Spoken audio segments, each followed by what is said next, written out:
Assalamualaikum warahmatullahi wabarakatuh. Dengan saya Ta Suryani, dosen Public Relation Universitas Bina Sarana Informatika. Kali ini saya akan membahas mengenai Digital Public Relation. Nah, untuk teman-teman ketahui mengenai Digital Public Relation khususnya di Universitas Bina Sarana Informatika, yaitu merupakan mata kuliah yang bersifat workshop, di mana mata kuliah ini menghasilkan satu karya atau project ya.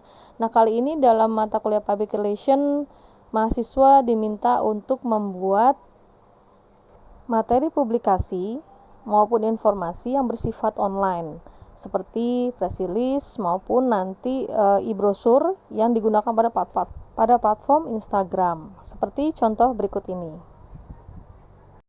Berikut adalah contoh press release yang ditampilkan pada platform Instagram, dan berikut contoh dari e-brosur yang harus dibuat oleh mahasiswa.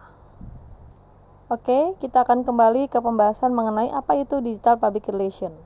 Saat ini, kita sudah memasuki era yang dinamakan dengan era digital, di mana semua masyarakat Indonesia sudah menggunakan media digital sebagai proses komunikasi dalam kehidupan sehari-hari. Fenomena terkait era digital yang serba mudah ini adalah di mana kita menjadi seseorang yang menganggap semua ilmu pengetahuan itu adalah penting, semua yang dipelajari, dan akhirnya berujung pada kegalauan.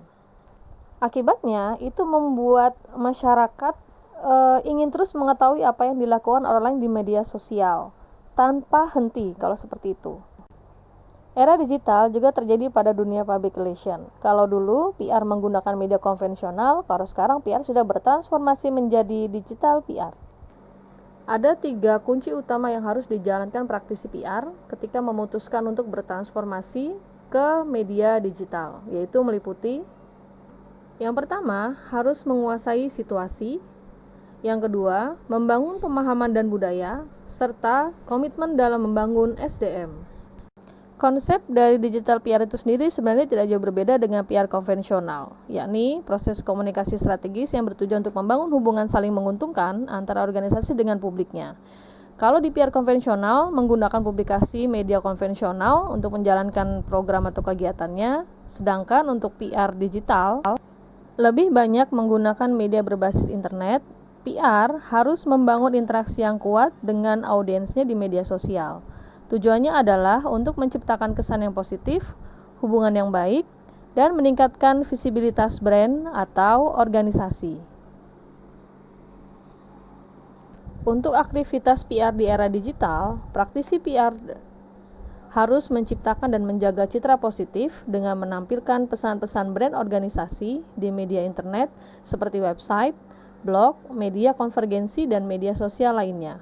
Salah satunya contoh dari kegiatan digital PR antara lain seperti media relation, pemanfaatan sosial media, kegiatan berhubungan dengan pemerintah, customer service, lalu ada kegiatan hubungan dengan komunitas, ada penanganan krisis, penggunaan website perusahaan, serta penggunaan email.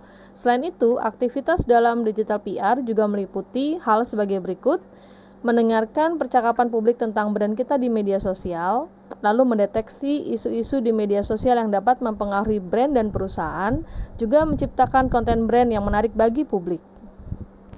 Untuk menjaga citra dan membangun audiens online, digital PR menggunakan media berbasis internet yang telah tersedia dengan berbagai jenis, manfaat, dan audiens yang beragam.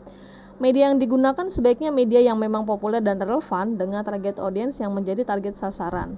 Di Indonesia, media yang umum digunakan dalam program atau kegiatan digital PR itu terdiri dari antara lain ada media sosial seperti Twitter, Facebook, Instagram, ataupun Google Maps, dan juga media publikasi seperti website, blog, seperti WordPress, Blogspot, Kompasiana, Indosiana, dan lain sebagainya, dan juga dengan media digital video berupa YouTube. Kesuksesan sebuah program atau kegiatan digital PR sangat terukur dan memiliki banyak variabel. Beberapa hal yang perlu kalian ketahui dan menjadi perhatian dalam mengukur keberhasilan dalam digital PR itu terdiri dari yang pertama, bisa dilihat berdasarkan engagement, yaitu jumlah interaksi audiens dengan konten media sosial brand seperti jumlah klik, kunjungan, like, share atau retweet, pengikut atau followers, komentar, atau berupa balasan. Dan yang selanjutnya yaitu dengan melihat dari sales, yaitu jumlah transaksi penjualan yang dibukukan lewat perantara media sosial. Dan dapat dilihat juga dari return on investment, yakni hasil yang didapatkan dari investasi program digital itu sendiri. Bagi praktisi PR, menggunakan media digital selain memberikan manfaat ekonomis, juga dapat bermanfaat untuk mendeteksi potensi isu yang berkaitan dengan brand di internet, lalu dapat merespon isu lebih dini sehingga dapat mencegah krisis. Yang ketiga, dapat menyebarluaskan konten secara publik sehingga kesadaran publik dapat meningkat. Lalu dapat meningkatkan hubungan komunikasi antar brand, organisasi, dan publiknya supaya terus terjaga dan saling menguntungkan, serta dapat meningkatkan brand awareness dan citra korporat.